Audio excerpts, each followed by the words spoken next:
All right, everyone, welcome back into another NFL video. We are going to be breaking down the two-game slate that we have on Sunday, and you guys did hear that correctly. I did say NFL. We're going to make this kind of a combo video. I'm just going to break down the full two games that we have. So for props betting and for NFL DFS purposes, it's not really the best slate, and that's kind of the reason for that. There's really only two prop bets that I like, and really there's like four clear and obvious plays in DFS, so going to be a quick and easy video here, probably.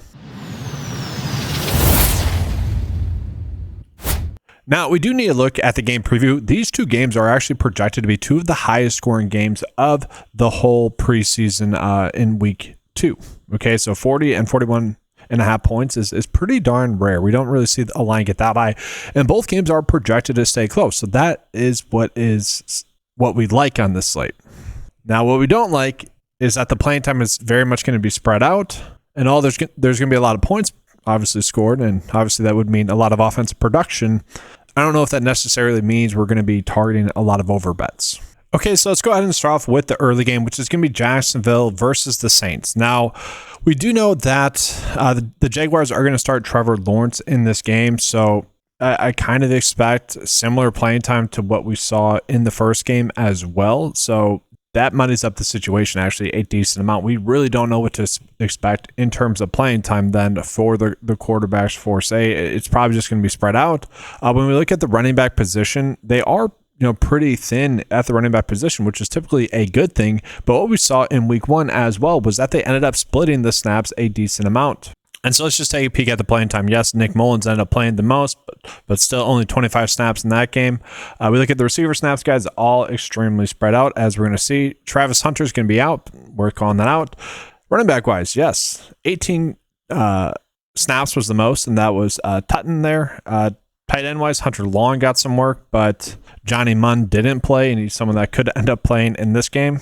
And so I do think like Tutton makes sense for like a DFS play. I think we can get there.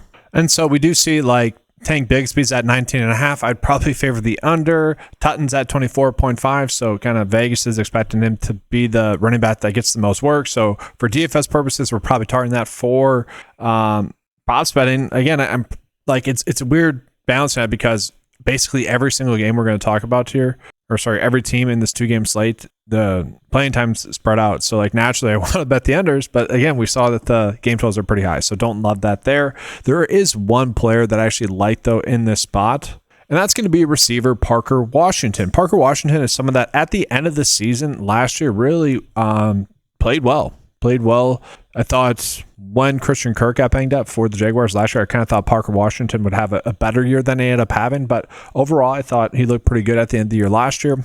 Reports out of camp have been saying that he's been playing really well thus far as well. Now, last week he did play 24 snaps. I think we should be expecting about the same. But Travis Hunter is also going to be out in this game as well. And so maybe that just gives a little bit more priority to Parker Washington with Trevor Lawrence, and then maybe with Nick Mullins a little bit there as well. I do kind of expect him to maybe carry over. You always worry that maybe he's had too good of a camp to the point where he's going to be like a guaranteed starter for them. Maybe. I kind of expect that at this point. And so maybe doesn't get as many snaps as we're banking on. But 16.5 for his receiving yards line to me is pretty darn low. So I'm fine getting to that over there as well. And then, yeah, basically all the other lines to me are kind of correct. I think I would naturally favor a lot of the unders, though, just because, again, if you're spreading it out that much, playing time-wise, you're also going to be spreading out the production. It's going to be hard for a lot of players to get their overs, but not really something I want to target too much. Now, I will say the two players that I think we can bank on having a good enough game are going to be with the Saints.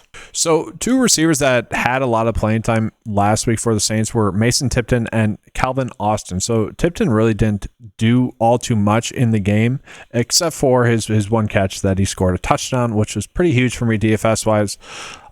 More lucky, I guess, in retrospect, but also not. Like he had 3 targets. That's where it's lucky to me. That was only one catch, ended up scoring a touchdown. That's the lucky part. But he did end up playing the amount of snaps that we would expect him to get. The targets just weren't there like I would have expected. But given the slate that we have, his prop line is at 28.5 receiving yards. For DFS purposes, I think we're just going to target him. And then same thing for Calvin Austin as well. Kevin Austin, sorry. The issue with both of them, like props betting wise, is I think it's the correct line.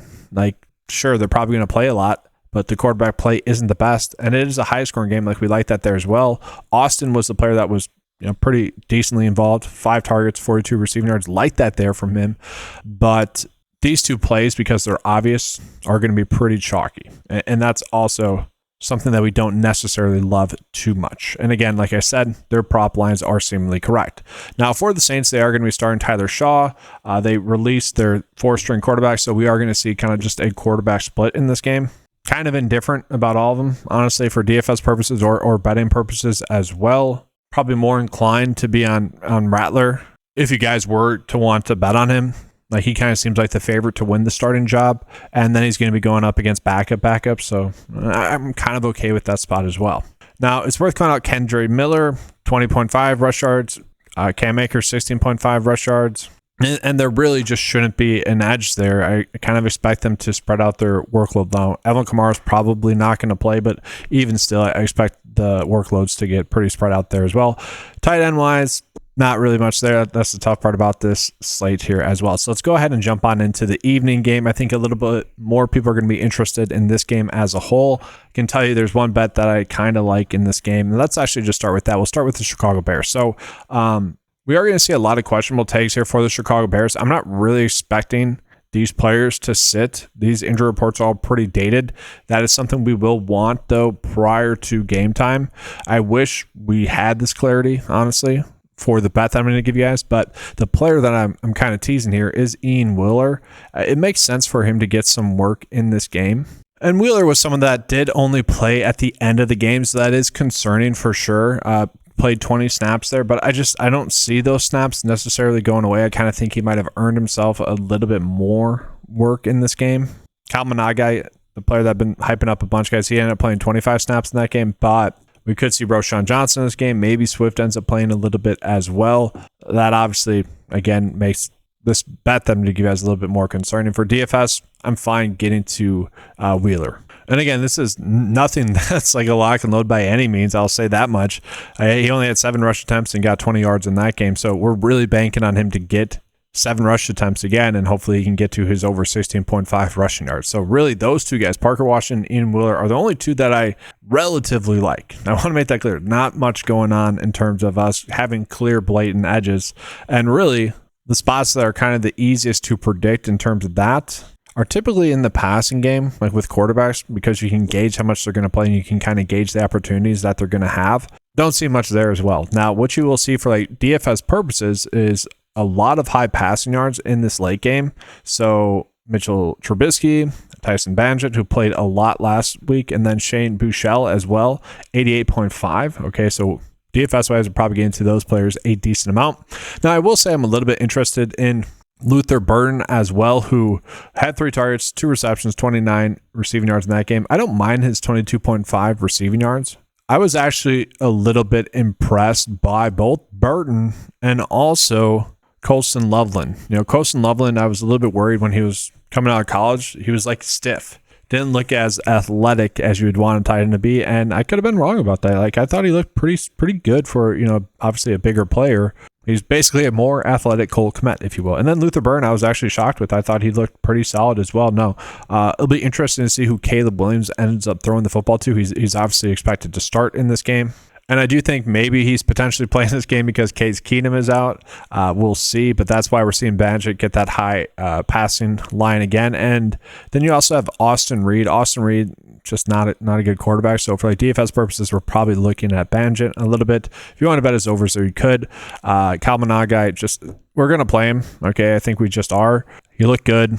Worried that his workload might not be there for him in this game because he's looked too good at this point. Again, by the end of the year, I think he's going to end up being the RB1 for the Bears. He's kind of my favorite sleeper, league winner, late best ball draft pick as well. So from there, I do think it's worth calling out. Like, I do think we want to be, for DFS purposes, I do think we want to be targeting like 1 or 2 Bears receivers in our builds. Can I tell you which one? Probably not. I will say Tyler Scott had a lot of snaps in the last game. Fine with that. Maurice Alexander was decently involved. And then JP Richardson was the player that was getting the most hype, but he played later on in the game there. I think if we're trying to play like Bagent, we're probably going Scott. I think that one's the one that makes the most sense. But again, does feel like a little bit of a toss-up. for DFS purposes, we're probably just playing Loveland and moving on. So getting into the Buffalo Bills, another kind of interesting spot as well is the fact that they're going to have James Cook back. I don't expect him to get that much of a workload. I do expect like Frank Gore Jr. to probably be the running back we want to target the most, but for the most part. And so we look at the quarterback play from last week, guys. Yeah, it was split between 3 quarterbacks there for the Buffalo Bills.